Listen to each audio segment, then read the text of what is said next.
Hey there. Good afternoon. It is Thursday, October 17th, and I am Rob, aka That Developer Dad. This morning's session was filled with uh, important phone calls that I had to pause for and distractions and so on and so forth. But I did have somebody pop in who wanted to talk about the Python app they're building and some troubles that they're having with it.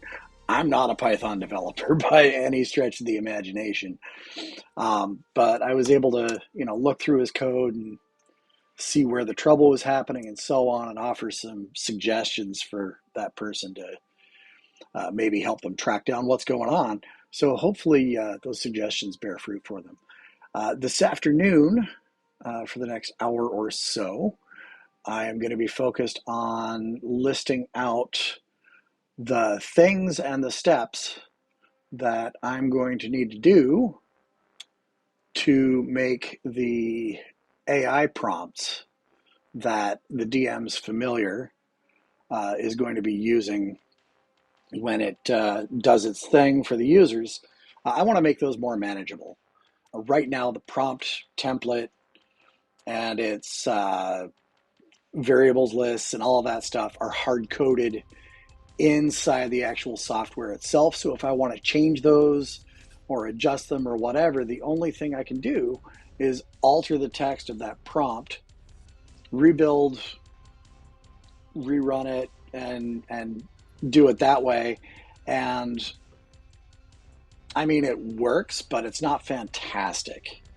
What I want is sort of a user interface where I can create a prompt, list out the required values that will get injected into the prompt, maybe provide some values for those variables for testing purposes, and then actually run it um, and see how the response comes back from whichever language model I'm using, and then maybe save a log of that version of the prompt and the values and so on, and iterate on it, try it again, iterate, try again, so that I can be a little bit more scientific in how I build the instructions that I send to the AI when I'm standing up new functionality or trying to improve the AI functionality that already exists. So I've got a Markdown file that I created and added some sort of header information to it. So provide a way for a product operator to maintain or create new LLM function objects and store those in the product database. Groovy. Currently, if we want to alter the describe NPC prompt, modify, retest, redeploy the whole thing, the prompt info belongs in a database. So, the process.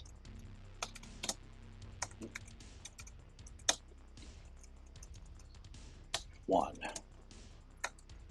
present a user interface that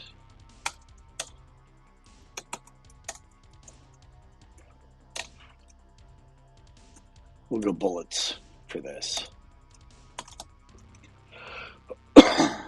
Allows the user to enter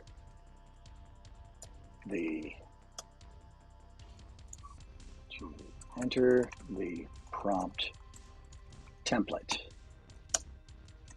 Allows the user to specify the replacement tokens for variables within the prompt. Allows the user to give test values to those variables and run the prompt against the selected language model. Stores the template, variable list, test variable values, prompt properties, temperature, top K, top P, max result, tokens, etc.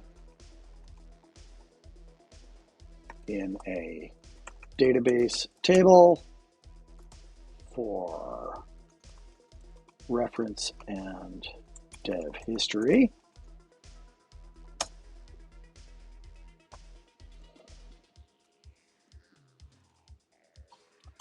Allows deployment of a LLM function to the applications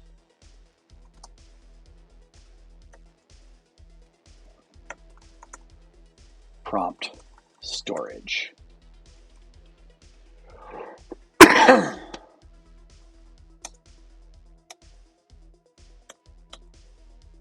Two, collect the data required to form an AI function. Three, pass that data to a language model.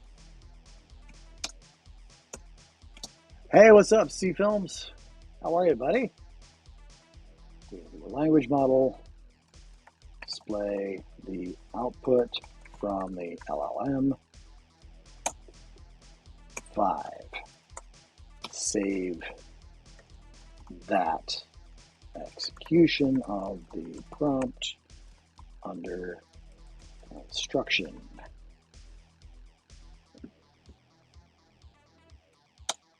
6,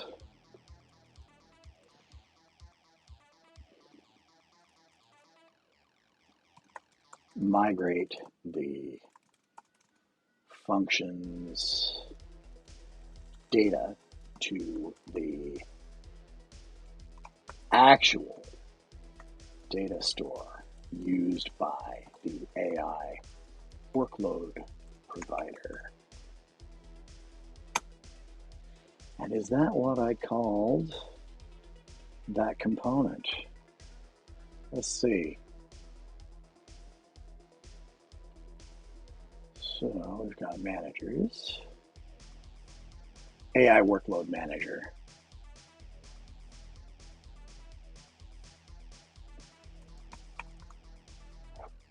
Manager and client workload provider.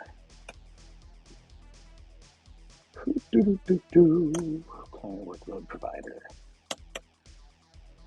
Preview.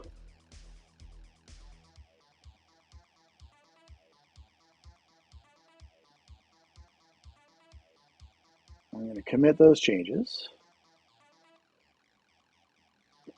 And we're going to go back to edit.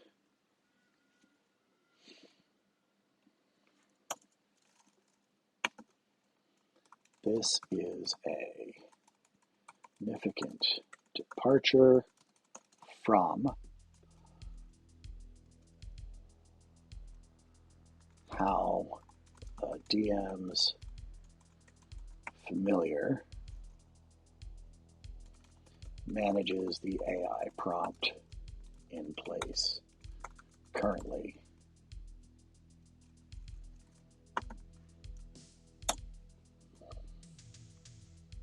When an AI generation is requested, the current system one instantiates a new workload, client workload provider,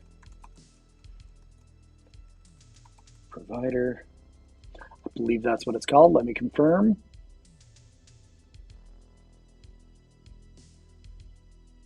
API is API.workload provider.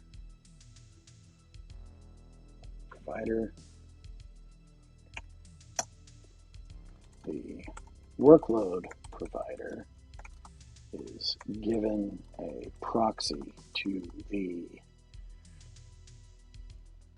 AI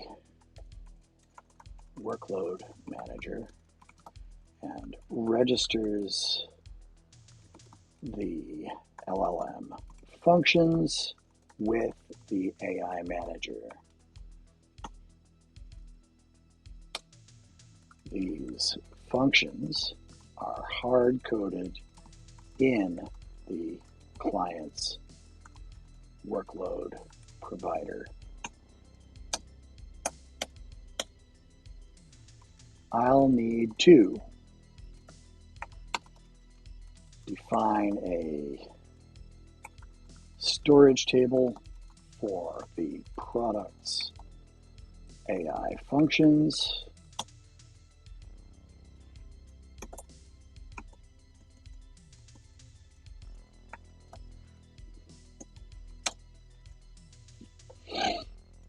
Create a resource access component that the application's workload provider can use to load those function definitions. Cache the function definitions.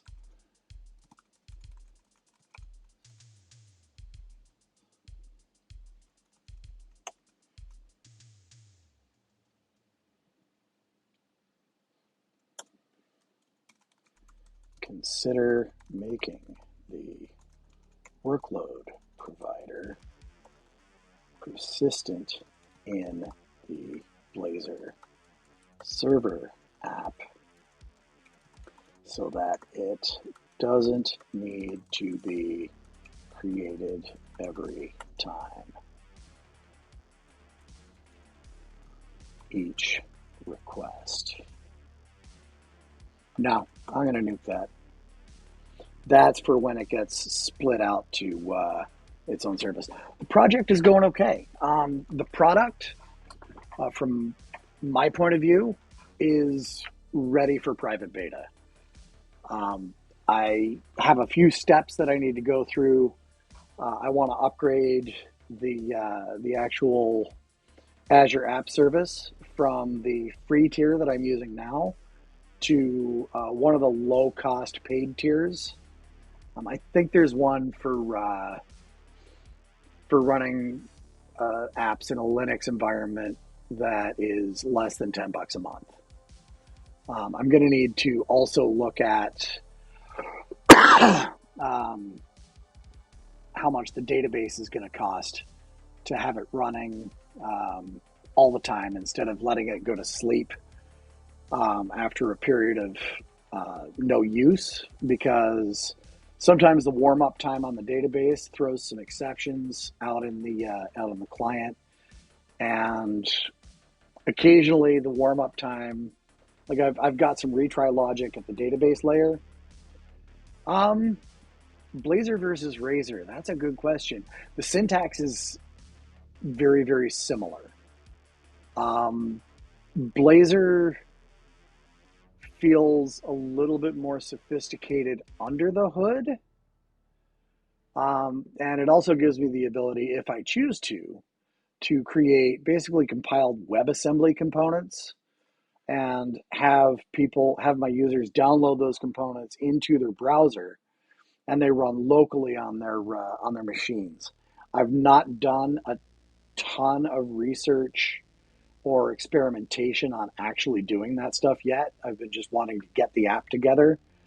But I feel like I do need to do some experimentation and learning around WebAssembly soon, because I feel like it could have some serious benefits for runtime user experience. But otherwise, I quite like what Blazor does for me as an application developer, because I'm not a JavaScript guy. I don't know React or Angular or Vue or any of those, and if I can avoid learning those, because to fully create one of those JavaScript framework applications from scratch is a pretty daunting task. I'm not afraid of getting in and modifying or helping to maintain an existing application using any of those frameworks, because I can usually learn enough to execute the work item on the go. But as far as like bootstrapping from nothing, I'm not sure that's something I want to take on at this point. So yeah, I quite like Blazor. I like it a lot more than Razor. Yeah, if I do need JavaScript, I prefer to stick to vanilla. Um, and CSS has come a long way in terms of the kinds of things you can do with pure CSS and HTML that I remember back in the 90s I would have had to use JavaScript for.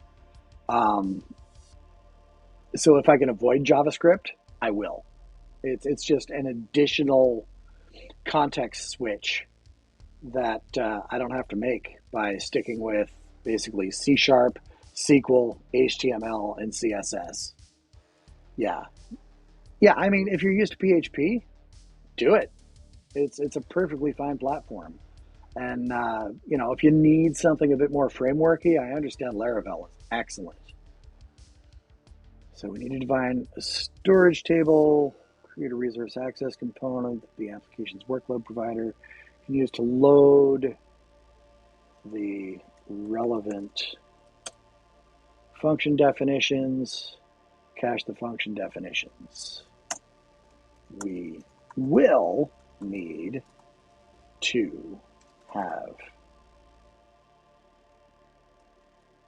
some static identifier that the functions used by the product can use to load the appropriate function definition. I'm thinking a versioned function name is what we want to use. That's a feature design time decision. Named functions will need to be versioned in the DB, and that version will need to be honored by the code.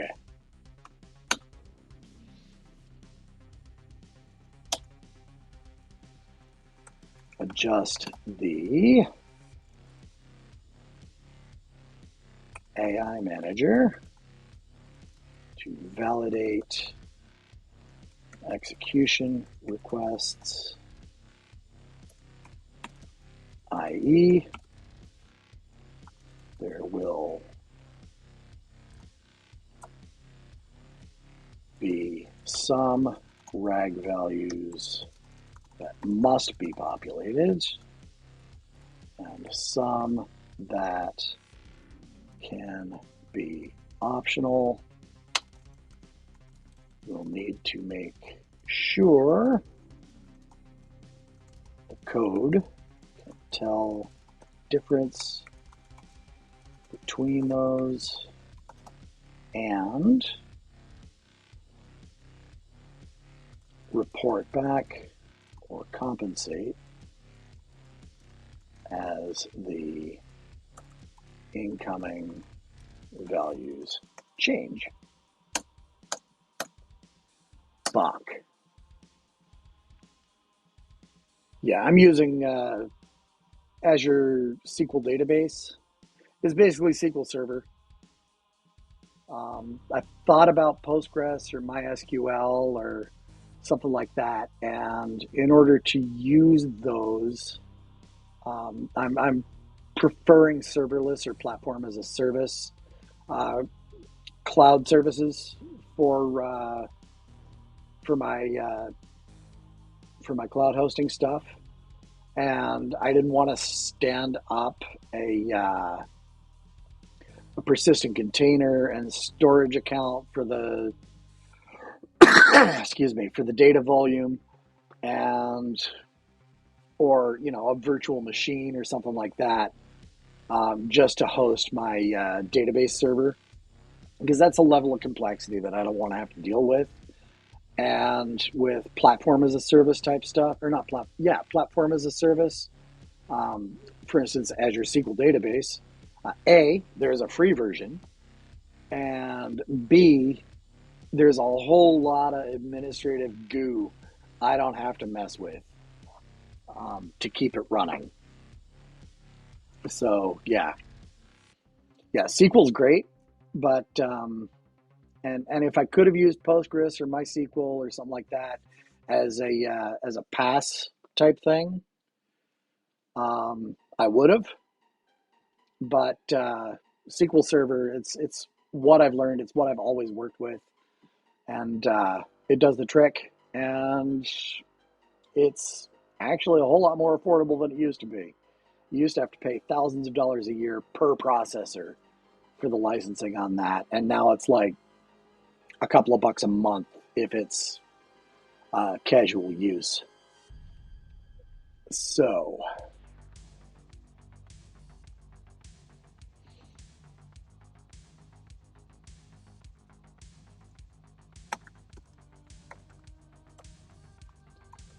prompt template format. This will be plain text value, a plain text value with replacement tokens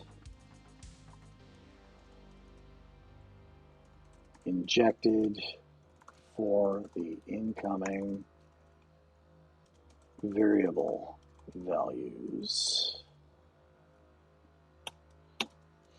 These replacement tokens will be added using a common format.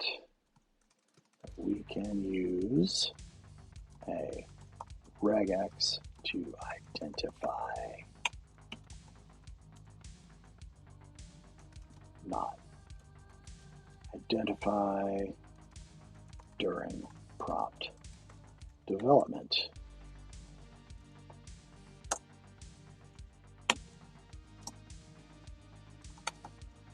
Standard format. A required replacement value will be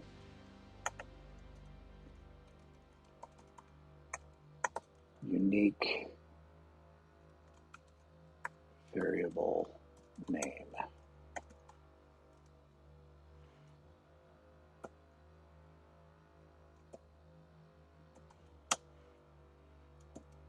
Variable name.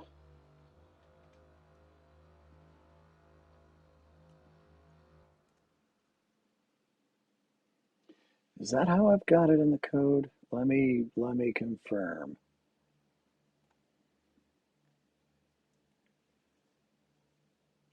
Let's take a look inside the workload provider, AI workloads, charge end functions.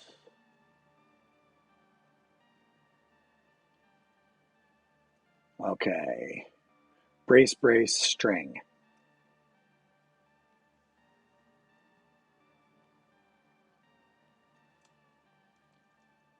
Brace string, variable name.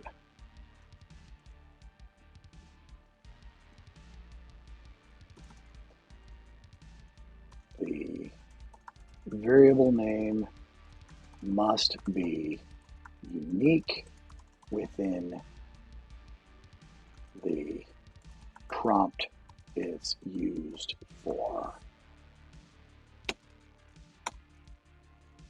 Injecting that variable at multiple places in the prompt.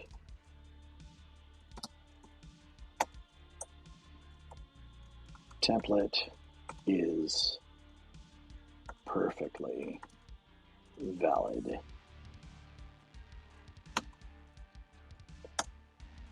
We will denote,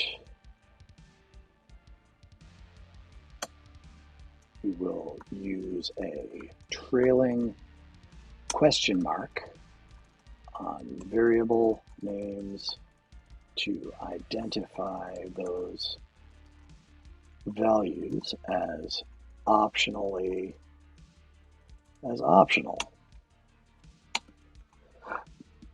String variable name question mark. When we use optional variables in the template,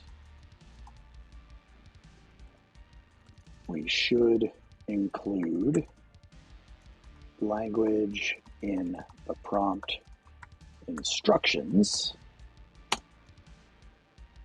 that the AI should either ignore or generate a value to act as those placeholders.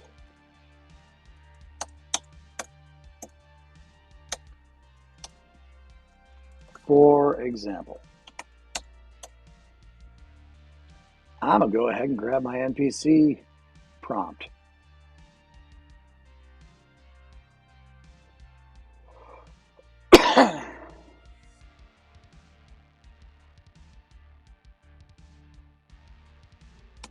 Control C, shrink V. For example,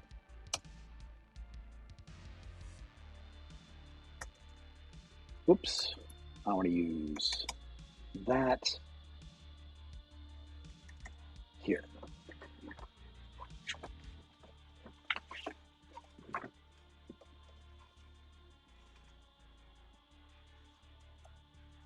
In this case, the NPC JSON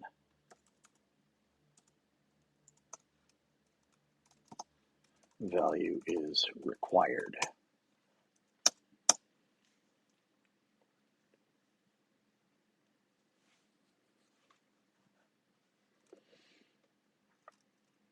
Yeah, I've not looked into MariaDB at all. Another way we could express this is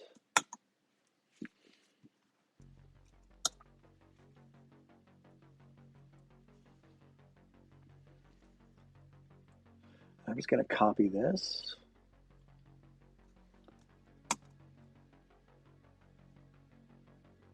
and paste it. You're a helpful assistant to a busy game master. For this request, you will use the seed attributes that are provided as a JSON string to create a new character for a fantasy setting. Please create a suitable name for this character and brief descriptions of their appearance, personality, and current circumstances. Keep your description short and to the point, maybe 1 or 2 sentences for each category. Finally, please add a 3 or 4 sentence paragraph describing how their background contributed to their current personality and circumstance. So right now I'm passing in a blob of JSON. Provided in a JSON string to create a new character for a fantasy setting.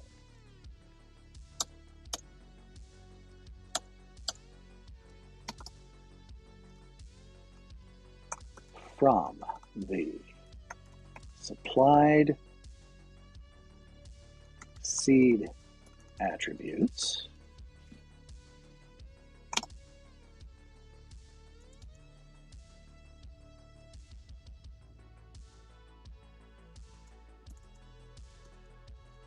use the supplied seed attributes to create this character for any seed, for any attribute that does not have a seed value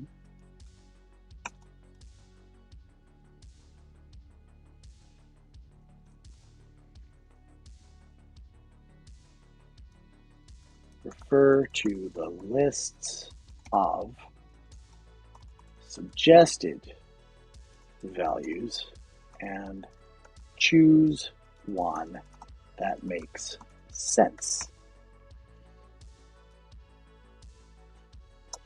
And I could, at that point, go profession.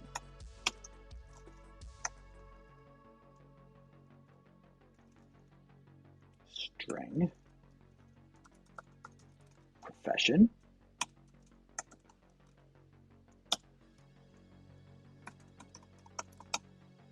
Background.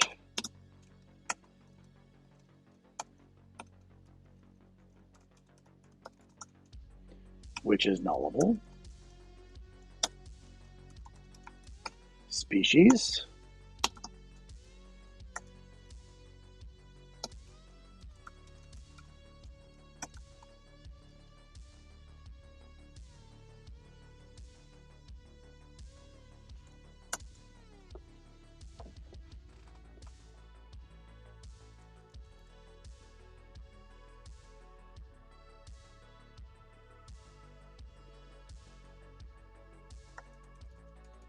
Professions.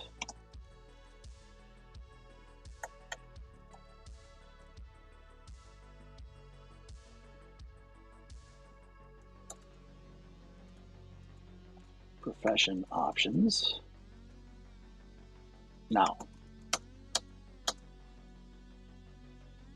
seed attributes, option lists, and copy, paste,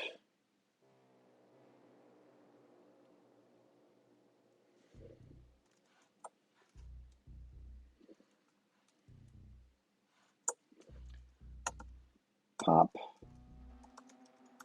profession list, nullable,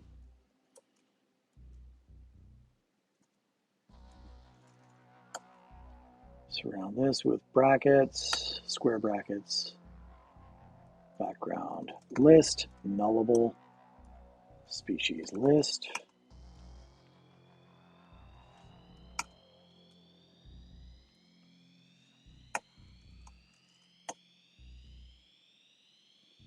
for an attribute that does not have a seed value, refer to the option lists,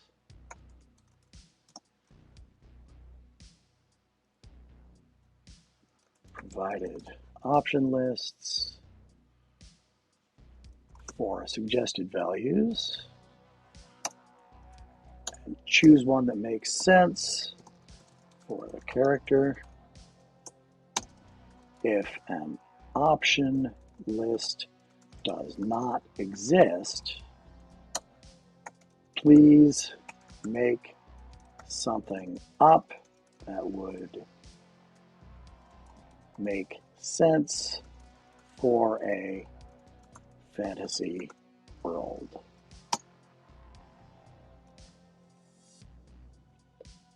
Please create a suitable name for this character and brief descriptions of their blah, blah, blah, blah, blah.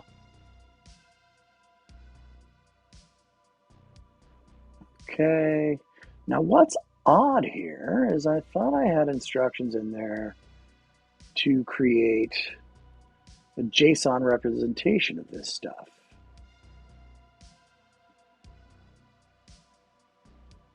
It's a text description, describe NPC.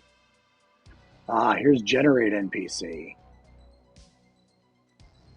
Seed attributes, output schema.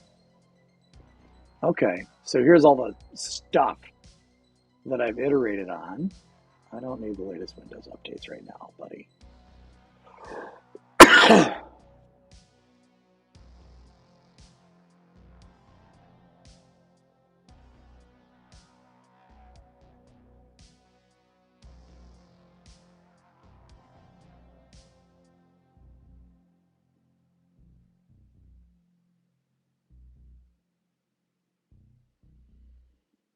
Okay.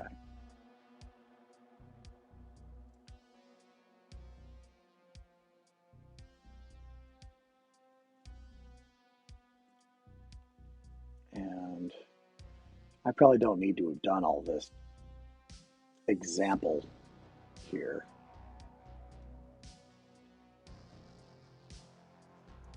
Species list we're going to require here.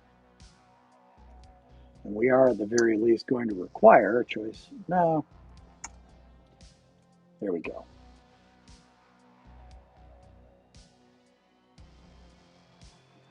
In this case,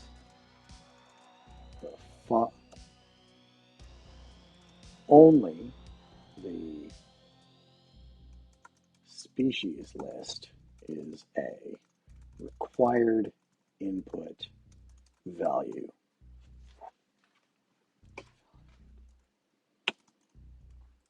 The profession and background lists are optional, as are all of the seed values. Seed attributes, giving the LLM much more freedom in what it does. And this prompt template is playing with fire from a token consumption point of view. But it'd still be cool, and I kind of want to see what it does with this.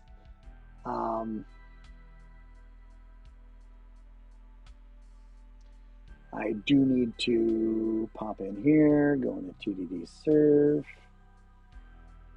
and output format must be valid JSON or JSON, blah, blah, blah, blah, blah.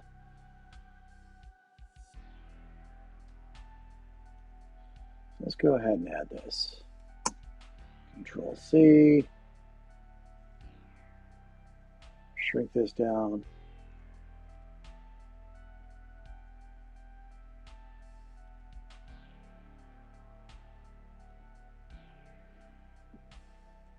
Brief descriptions of their appearance. Yeah.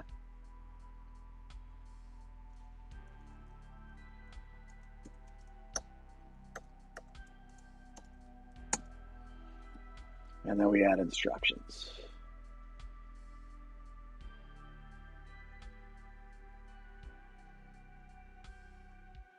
Okay.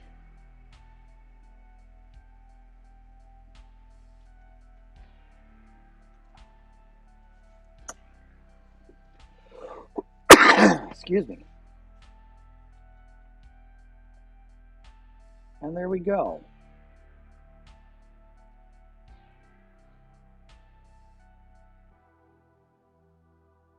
And there's yet a third version of this prompt that I want to mess with.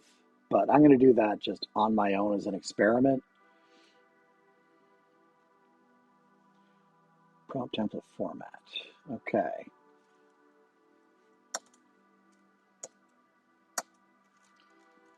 Once the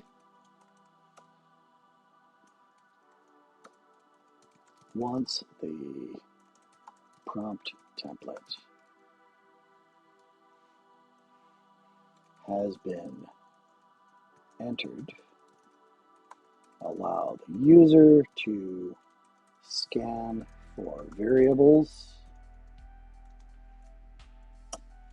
This will produce a list of those variables with formatting to easily determine which are required and which are not.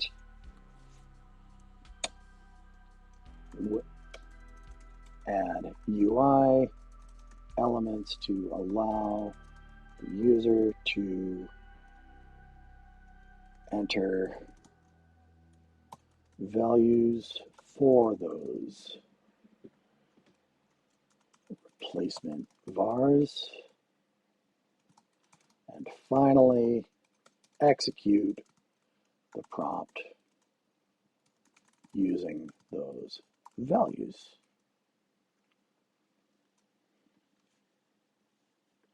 This is the kind of thing I've built a couple of times.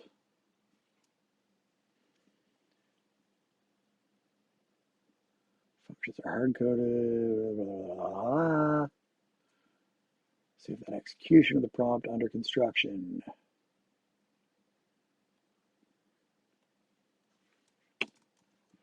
Include the token consumption counts with each execution of the prompt under development.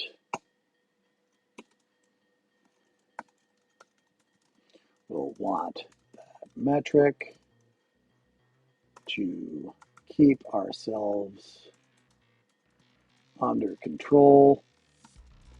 It's easy to spend a lot of money on AI tokens if it's not in front of our faces. Also, R&D cost reporting, if that's something we care about.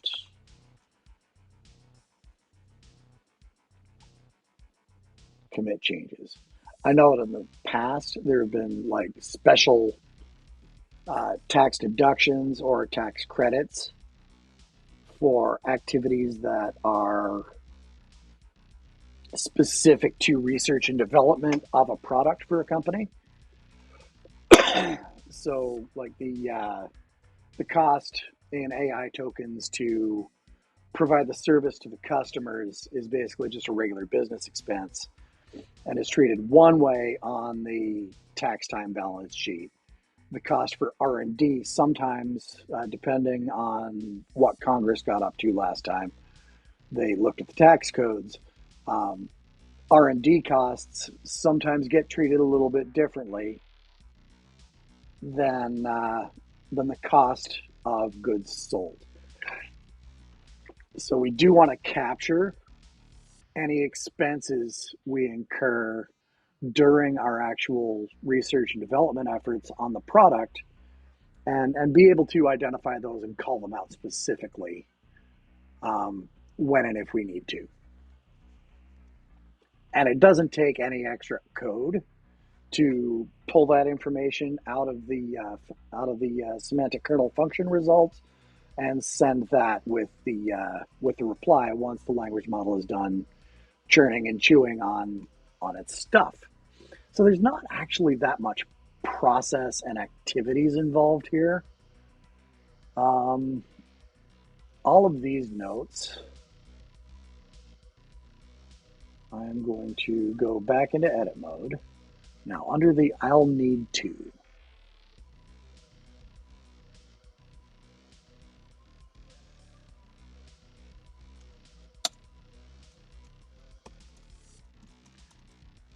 code changes for existing system, for existing product code.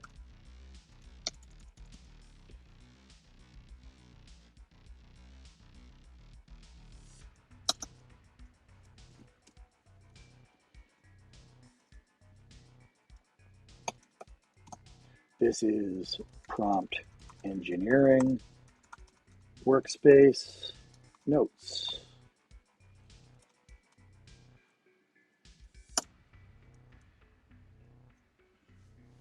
Prompt template format.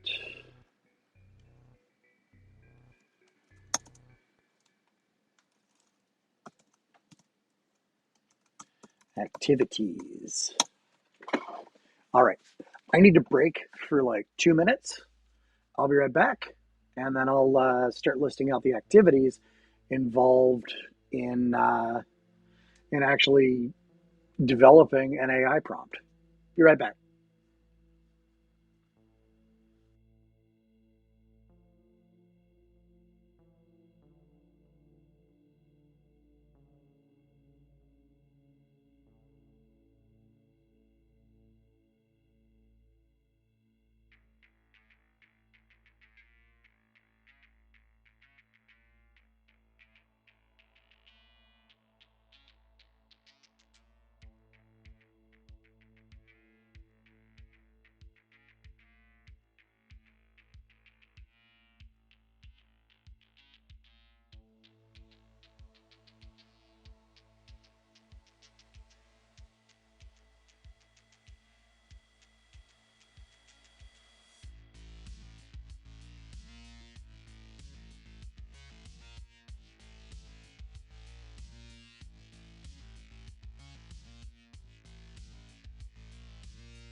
All right, I'm back. One, scan prompt for replacement tokens. 2, identify which tokens are optional and required. Render UI to collect values for those tokens.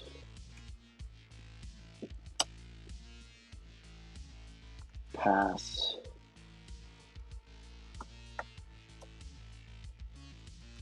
prompt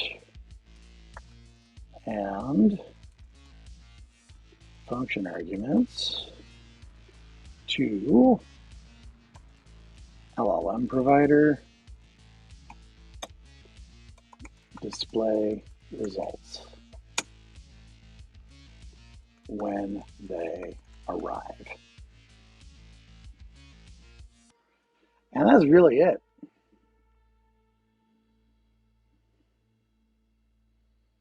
Yeah, that's all she wrote. So, just as an exercise, I've got Safari open, good. Online regex tester.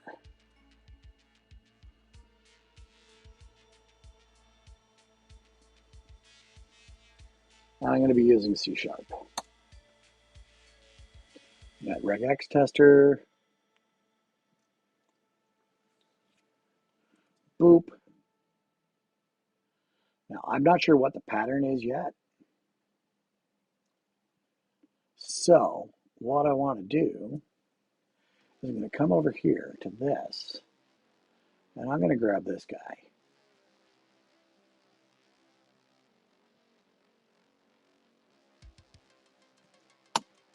Copy. And I'm going to paste this in here. Now,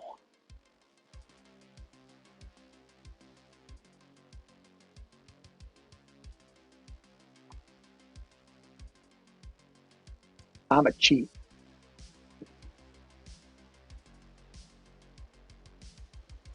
Please give me a regex pattern that will identify any values,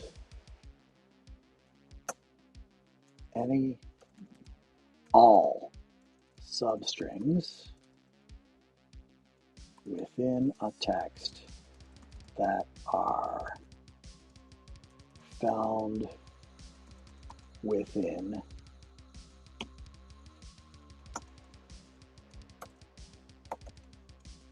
string variable name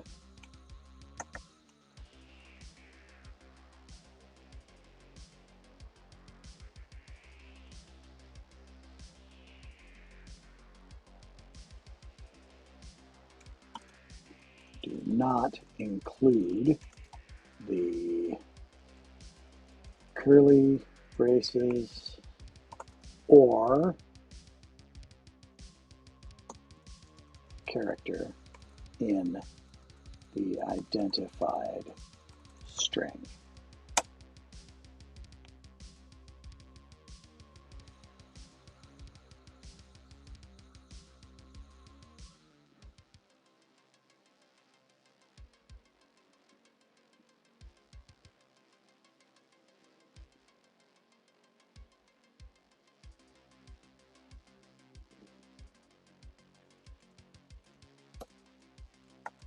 Please combine those three.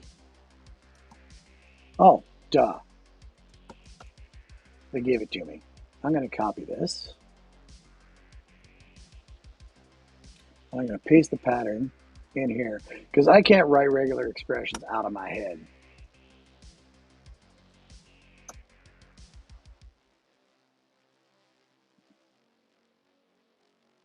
Six matches found in about 1 millisecond. Can I see profession, background, species, profession list, background list, species list? Okay. So, what's my split list?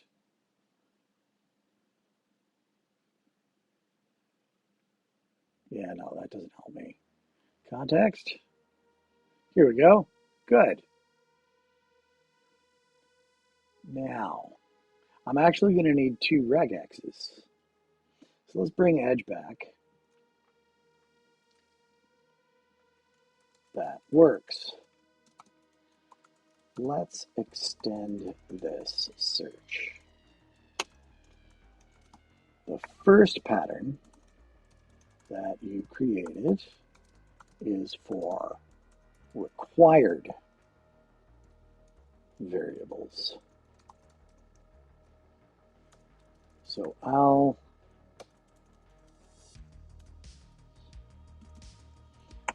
also want to specify optional variables in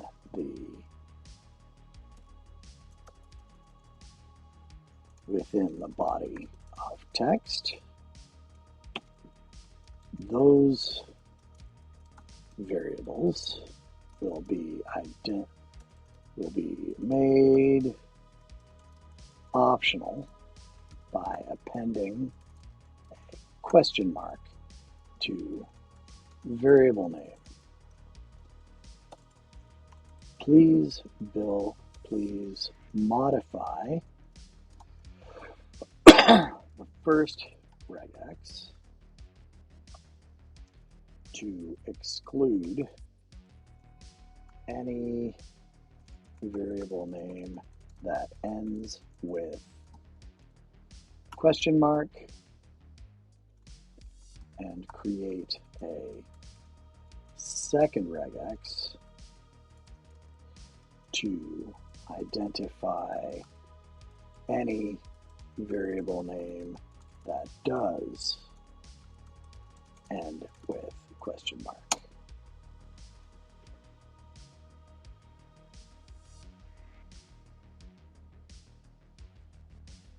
Okay, so this one, theoretically, we're going to test it in a second, excludes any of the blobs of text in our larger body. I'm going to pull this over here. So this one excludes any patterns that include that question mark at the end of the variable name. Let's take a look. So there's species list, and sure enough, species list doesn't have the question mark. So down here,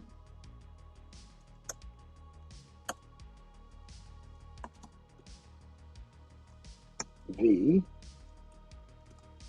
can be used to identify required replacement tokens.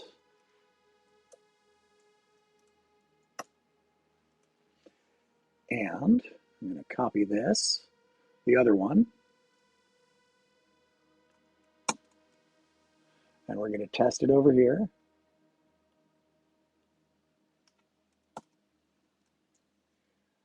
And we should have five tokens identified here. And we'll look in the context, and sure enough, only the ones that match and are nullable are returned by that regular expression. So let's document that as well. Is the regex we'll use to identify optional replacement tokens.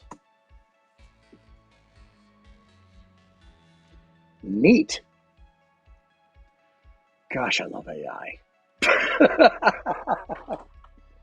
Oh, I was doing some stuff with AI last night. I fed a PDF analyzer bot on OpenAI.com, the D&D 5e SRD, and started talking about finding correlations between, excuse me, or trying to divine the way they calculate how many of what kind of dice, what the adjustment factor is when getting hit points for different monsters based on their other attributes. And I actually found ChatGPT and I were actually able to figure out what that what that function or algorithm would look like.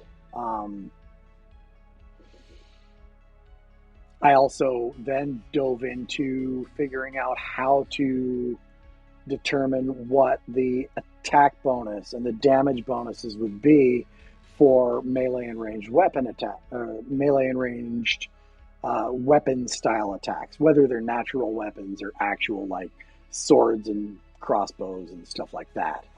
Got some really great insights out of that conversation just by uploading the SRD PDF and working with the language model to look at how the different monster entries in the SRD vary and trying to draw correlations between how those things vary and across the different creatures and looking for those patterns within the text. Fascinating exercise. And it was a lot of fun. I got some really useful insights that I'm going to be able to use later when it's time to start developing some more features for this thing. So display results when they arrive. Groovy. Only species list is a required input value. Yeah. Okay. Render UI to collect values for those tokens. Pass prompt and function.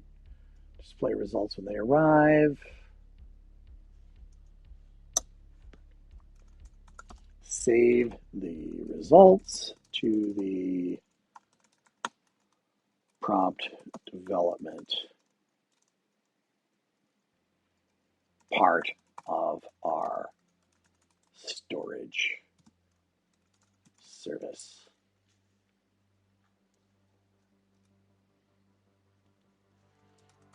Area of our storage service.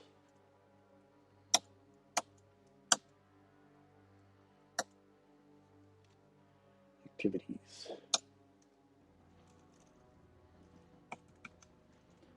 Prompt, development, and iteration. Got to go to the start of this line, give it a space so that it's headed.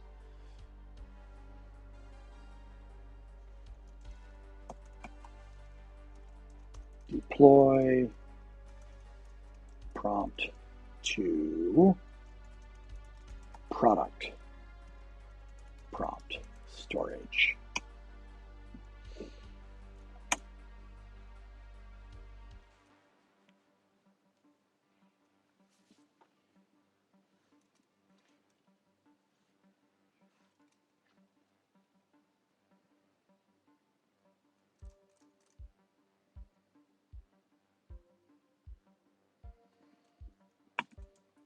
This will be slightly different process for new AI functions than will be created for existing AI functions.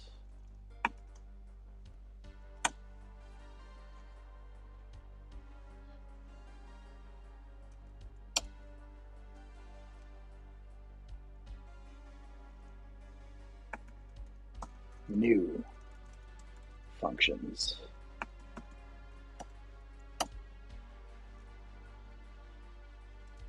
Create the function definition object using v1 as the version string.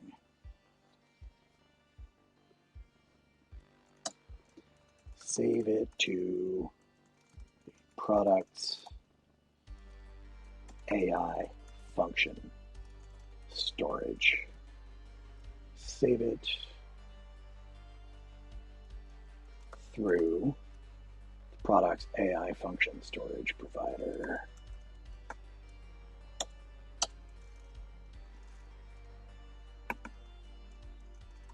Existing functions.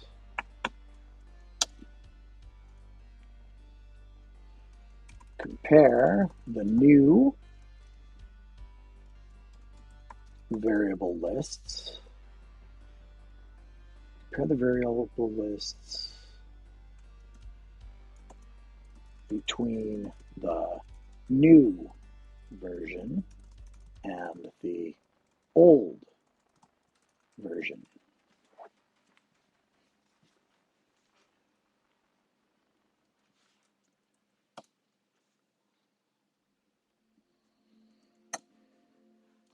If the required variables have changed,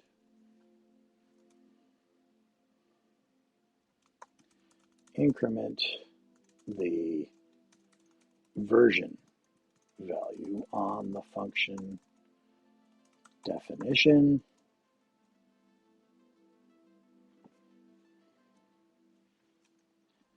as a major revision.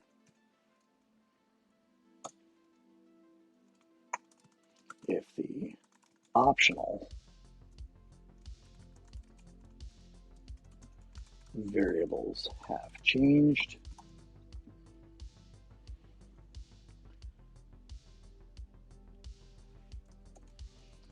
treat as a major version increment.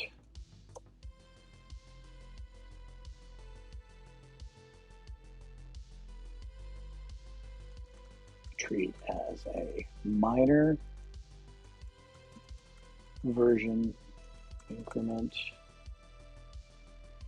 The required variables or expected output format have changed.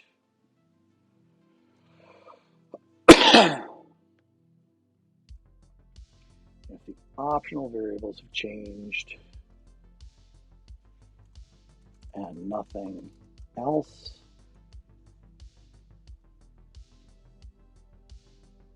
No. And output format has not.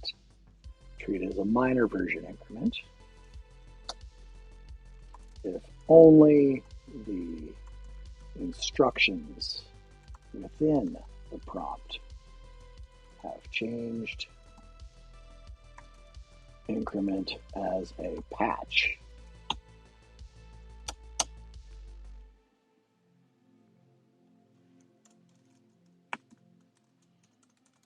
Going to need to use semantic versioning here so that the code knows to use the correct version of the function definition as those definitions evolve.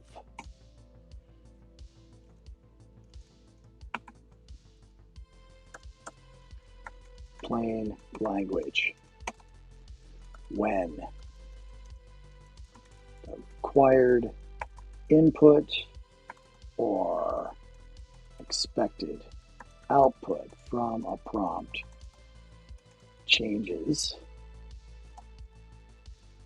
we'll need to update the code to account for those material changes, or things will crash.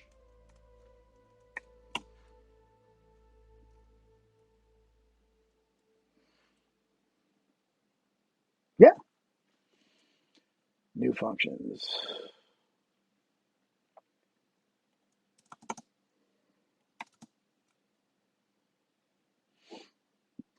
All right. Increment a patch.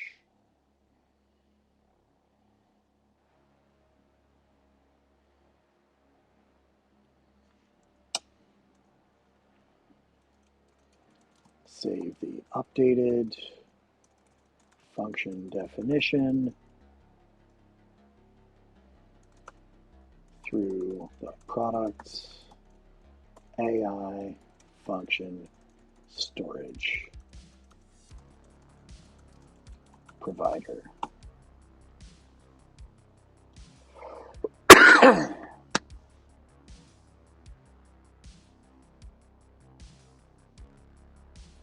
Now, up here when I'm talking about code changes for existing products, catch the function definitions.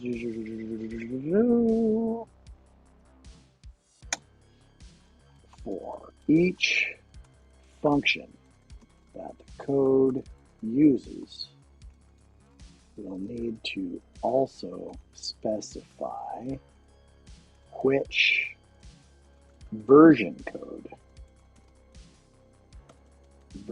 of the function the code knows how to handle. There. That's a whole lot of extra work, it sounds, but it gives us a level of safety.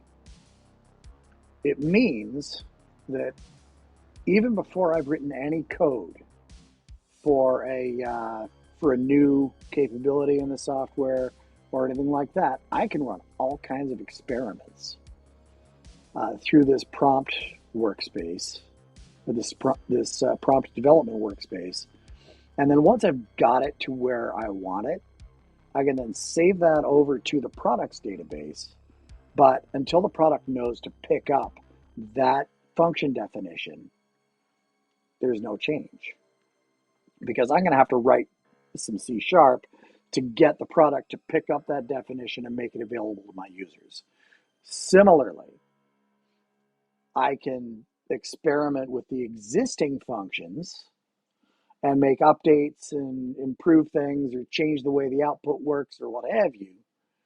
And I can actually push those into the product's function definition space.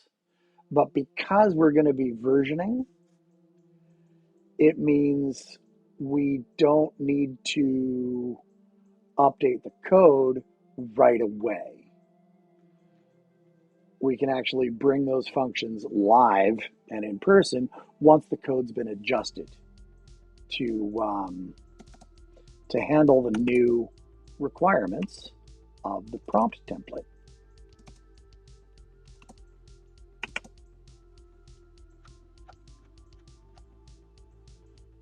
And I'm going to commit those changes because I fixed the markdown formatting.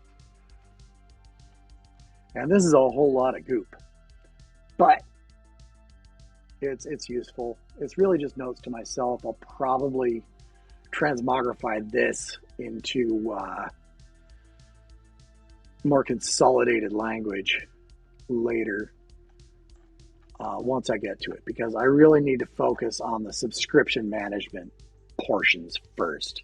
So when I start designing the actual system, I'm probably going to leave the prompt manipulation stuff off, even though I'm really eager to get to it, until the subscription bits are done, because I need those far more urgently than I need prompt engineering workspace. I can kind of do that stuff in my head, or FAFO within the actual system running as code. If something sucks, I can always undo the checkout. So I think that's good enough for this afternoon. Yeah, I'm going to call it a day because I've got some real life stuff to get to.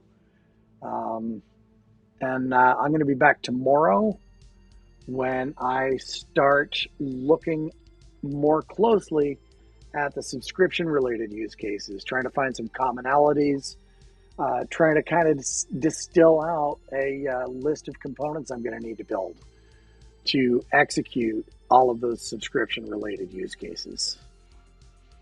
So yeah, thanks for joining me. I'm that developer dad, and until next time, happy coding. Take care of yourselves, everybody.